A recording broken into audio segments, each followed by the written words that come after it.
दोस्तों, आज की कहानी है ननद जी आपको मेरी बेटियां क्यों खटकती हैं। दोस्तों, कहानी शुरू करने से पहले अगर आपने हमारे चैनल को सब्सक्राइब नहीं किया है तो सब्सक्राइब कर लीजिए ताकि आपके पास पहुंचे हर नया वीडियो।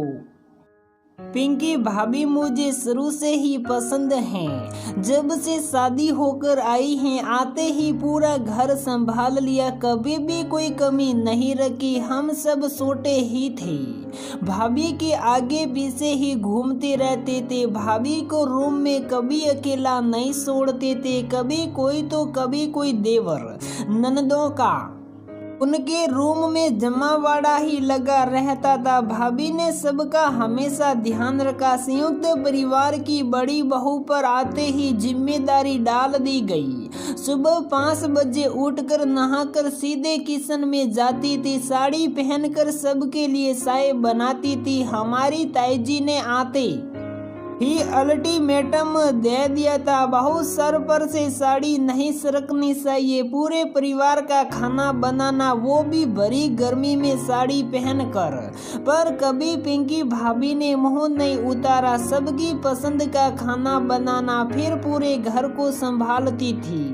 कभी ताऊजी के सामने तेज आवाज में बात नहीं करना, ताऊजी के सामने कुर्सी पर नहीं बैठना, ताईजी के आराम में कमी नहीं आने देना। उन्होंने बरसों रसोई संभाली है। इन्हीं तमाम हिदायतों से बंदा पिंकी भाभी का जीवन चल रहा था। हमारे परिवार में उस वक्त खुशी की लहर दौड़ पड़ी जब पता चला कि पिंकी भाभी मां बनने वाली हैं।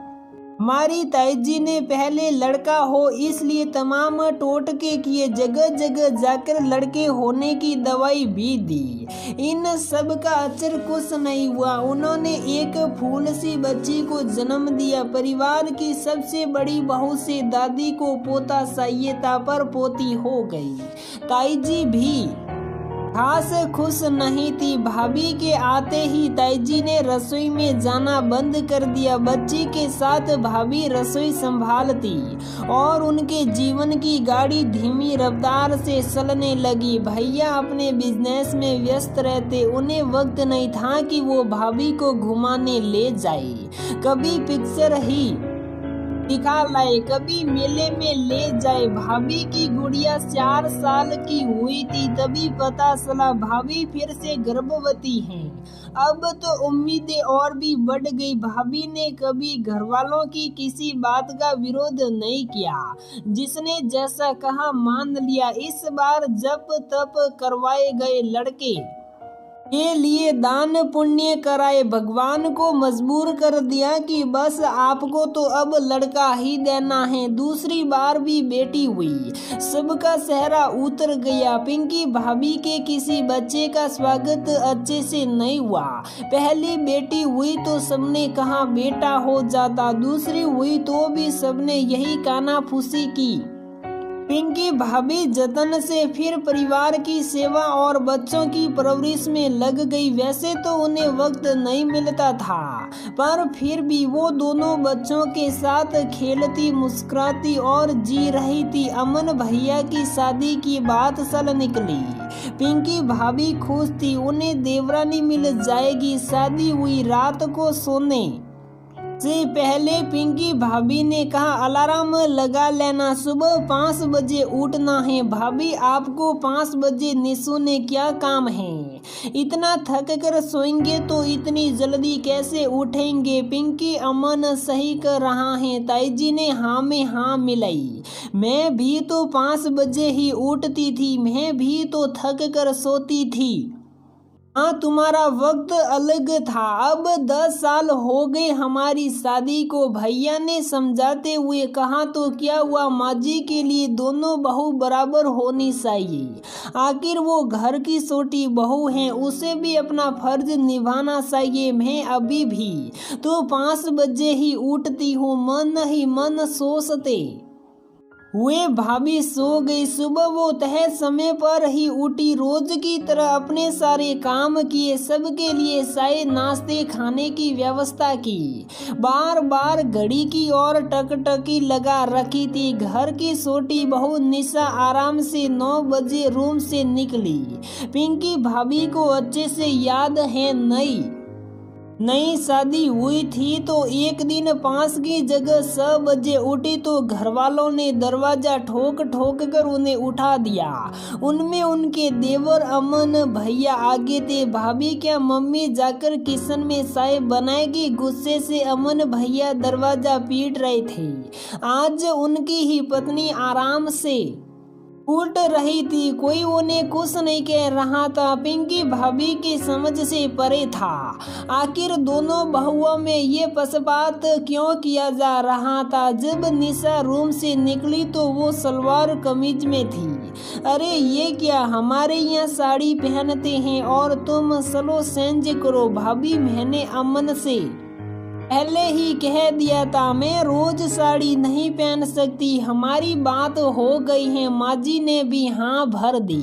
पिंकी भाभी सोचती ही रह गई। आते ही छोटी बहू निशा ने अपनी मनमानी सलाह दी। मन होता तो काम करती वरना कुछ नहीं करती। जब देखो अमन के साथ घूमने चली जाती। पिंकी भाभी को ये सब आज़ादी नहीं दी गई थी। उन्हें कहीं भी जाने से पहले खाना बनाकर जाना होता था और शाम को देर हो जाए तो आते ही रसोई में खाना बनाना होता था। कभी भी बनी बनाई रोटी थाली में नहीं मिलती।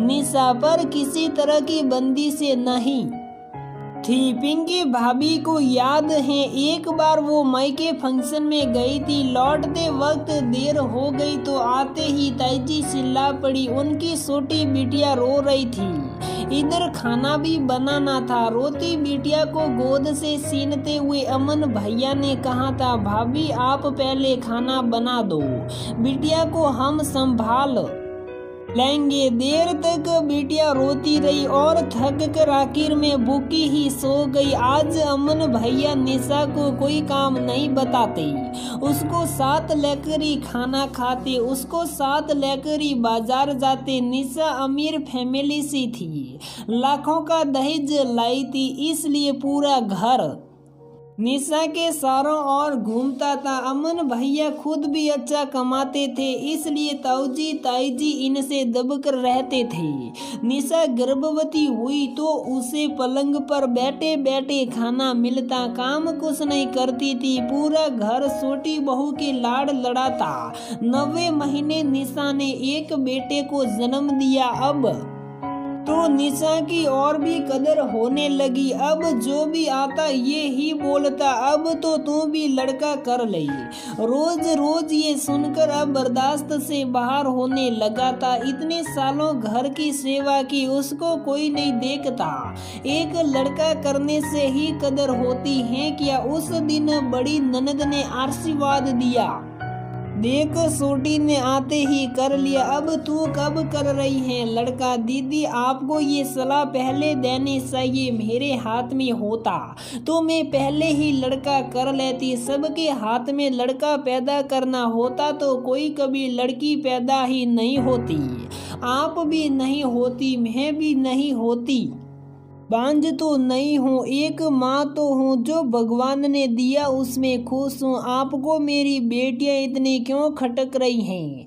हम ये घर छोड़कर चले जाएंगे और हाँ, आपकी सेवा करने के लिए निशा है, आप यहाँ जब तक आती रहिएगा। इतना कहकर वो रूम से निकल गई। कोई कब तक बर्दाश्त करे? पिंकी भाभी को एक ही घर की 2 बहुओं में इतना फर्क परेशान कर रहा था। वो क्या इस घर में सिर्फ रोटी बनाने के लिए आई थी? घर गृहस्थी की जिम्मेदारी के आगे वो अपने बच्चों का ध्यान भी नहीं रख पा रही थी। जब मेरी कदर नहीं तो मेरी बेटियों की क्या कदर होगी? उन्हें भी रोज सुनना होगा। मैं अपनी बेटियों की परवरिश ऐसे माहौल में नहीं कर सकती। काफी सोच विचार करके वो अपने परिवार से अलग हो गई। सबने पिंकी भाभी को बुरा कहा, पर मेरी नजर में उन्होंने सही किया।